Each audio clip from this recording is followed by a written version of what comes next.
राधे राधे भक्तों। आज मैं आप सबको पौष मास की सफला एकादशी का महात्म सुनाऊंगी। पौष मास की इस एकादशी को भगवान विष्णु के अच्युत रूप नारायण की पूजा की जाती है। पूजा में आप भगवान विष्णु की प्रतिमा का प्रयोग करें अथवा श्री कृष्ण जी के विग्रह का। इससे कोई अंतर नहीं पड़ेगा, क्योंकि दोनों ही एक रूप और साक्षात परब्रह्म हैं। इस व्रत को करने से समस्त कार्यों में निसंदेह सफलता मिलती है और इसलिए इसका नाम सफला एकादशी है। मोक्षदा एकादशी का वृतांत समाप्त होते ही धर्मराज युधिष्ठिर ने भगवान श्री कृष्ण जी से विनती की, हे भगवान विष्णु के साक्षात स्वरूप, पौष मास के कृष्ण पक्ष की एकादशी का क्या नाम है?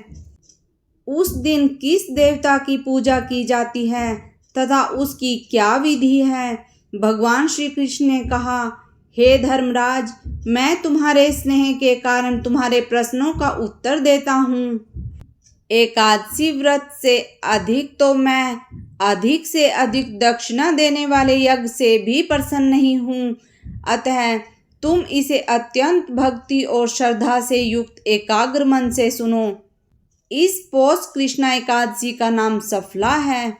इस एकादशी के देवता श्री नारायण हैं, अतः नारायण भगवान की पूजा करनी चाहिए। जिस प्रकार नागों में शेषनाग, पक्षियों में गरुड़ और सब ग्रहों में चंद्रमा, यज्ञों में अश्वमेध, देवताओं में भगवान विष्णु श्रेष्ठ हैं, उसी तरह सब व्रतों में एकादशी व्रत श्रेष्ठ है। जो मनुष्य सदैव एकादशी का व्रत करते हैं, मेरी पूजा के हेतु ऋतु के अनुकूल फल फूल, नारियल, नींबू, अनार, सुपारी आदि मेरे अर्पण करें। धूप दीप नैवेद्य आदि से मेरी षोडशोपचार पूजा करें और रात्रि को जागरण करें। इस एकादशी के व्रत के समान यज्ञ, तीर्थ, दान, तप तथा और कोई दूसरा व्रत नहीं है।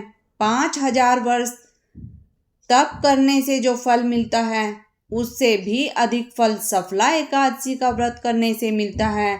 अब तुम इस एकादशी की कथा ध्यान पूर्वक सुनो।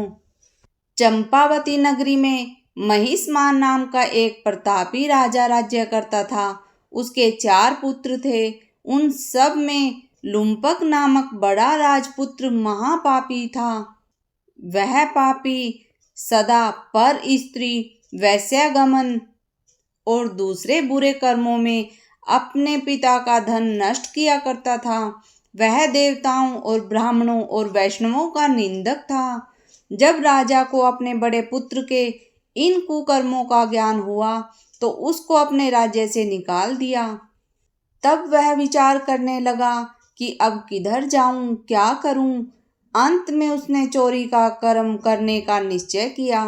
वह दिन भर वन में रहता और रात्रि को अपने पिता की नगरी में चोरी करता था। वह प्रजा को तंग करने और मारने का कुकर्म भी करता। वह वन में पशुओं आदि को भी मारकर खाता था। राज्य कर्मचारी उसको इन कुकर्मों के कारण पकड़कर भी राजा के डर के मारे छोड़ देते थे। वन में एक अत्यंत प्राचीन पीपल का वृक्ष था। लोग उसकी भगवान के समान पूजा किया करते थे। उसी वृक्ष के नीचे वह महापापी लुम्पक रहा करता था। इस वन को लोग देवताओं का क्रीड़ा स्थल मानते थे।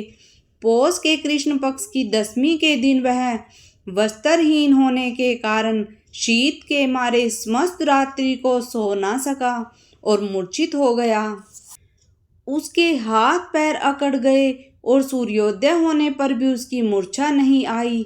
दूसरे दिन सफला एकादशी को दोपहर के समय सूर्य की गर्मी से उसकी मूर्छा दूर हुई तो वह होश में आकर गिरता पड़ता वन में भोजन की खोज में भटकने लगा, परंतु शारीरिक कमजोरी और कष्ट के कारण वह जीवों को मारने में असमर्थ रहा। अंत में वह वृक्षों से गिरे हुए फलों को बीनकर पीपल के वृक्ष के नीचे आया। उस समय तक सूर्य भगवान अस्त हो गए थे। उसने फलों को पीपल के वृक्ष के नीचे ला कर रख दिया और रो रो कर कहने लगा, भगवान यह सब फल फूल आपके ही अर्पण हैं, आप ही इनसे तृप्त होइए। उस रात्रि भी उसको दुख के मारे नींद नहीं आई और वह रो रो कर भगवान को याद करता रहा। इस प्रकार उससे अनजाने में ही सफलता एकादशी का उपवास और रात्रि में ईश्वर भक्ति हो गई। इस उपवास और जागरण से भगवान अत्यंत प्रसन्न हुए और उसके सब पाप नष्ट हो गए। दूसरे दिन प्रातः समय अनेकों सुंदर वस्तुओं से सजा एक अति सुंदर घोड़ा उसके सामने आकर खड़ा हो गया।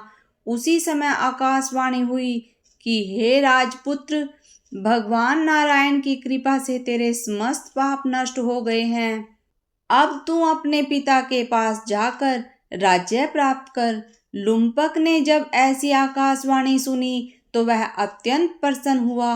हे भगवान, आपकी जय हो कहते हुए उसने घोड़े की पीठ पर रखा खाना खाया और वस्त्र एवं आभूषण पहन लिए। घोड़े पर चढ़कर वह अपने पिता के पास गया और संपूर्ण कथा कह सुनाई। कुछ समय बाद राजा महिष्मान ने लुम्पक को अपना राज्य भर सौंप दिया और स्वयं तपस्या करने वन में चला गया। अब लुम्पक शास्त्रानुसार राज्य करने लगा। उसके स्त्री पुत्र आदि भी नारायण के परम भक्त बन गए। वृद्धावस्था आने पर वह अपने पुत्र को अपनी गद्दी देकर भगवान का भजन करने के लिए वन में चला गया और अंत में विष्णु लोक को प्राप्त हुआ। जो मनुष्य भक्ति पूर्वक इस सफला एकादशी का व्रत करते हैं उनको सभी कार्यों में सफलता मिलती है और अंत में मुक्ति भी मिलती है। जो मनुष्य इस एकादशी का व्रत नहीं करते वे पूंछ और सींगों से रहित पशु के समान है। इस सफला एकादशी के व्रत का प्रभाव तो अनंत है ही, इसके महात्म्य के पढ़ने और सुनने से भी अवश्य में गोचर। सबके प्राणपति स्वामी, सबके प्राणपति, किस विध मिलूं दया मैं, किस विध मिलूं दया मैं, तुमको मैं कुमति। ओम जय जगदीश हरे।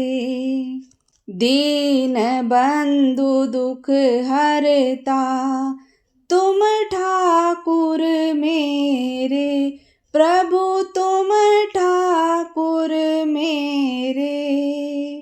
अपने हाथ उठाओ, अपने हाथ उठाओ, द्वार पड़ा तेरे।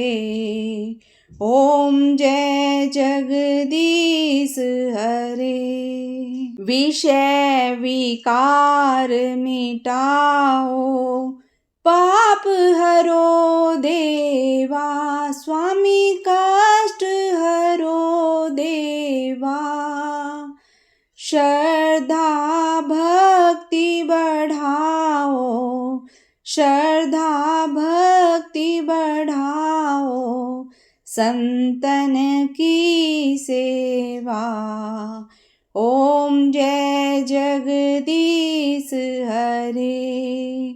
ओम जय जगदीश हरे। स्वामी जय जगदीश हरे। भक्त जनों के संकट, दास जनों के अवगुण, क्षण में दूर करे। ओम जय जगदीश हरे।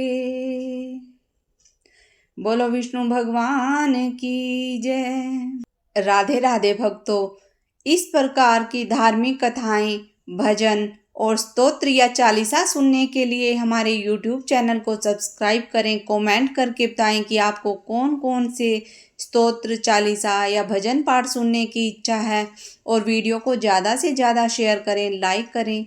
जय जय श्री राधे।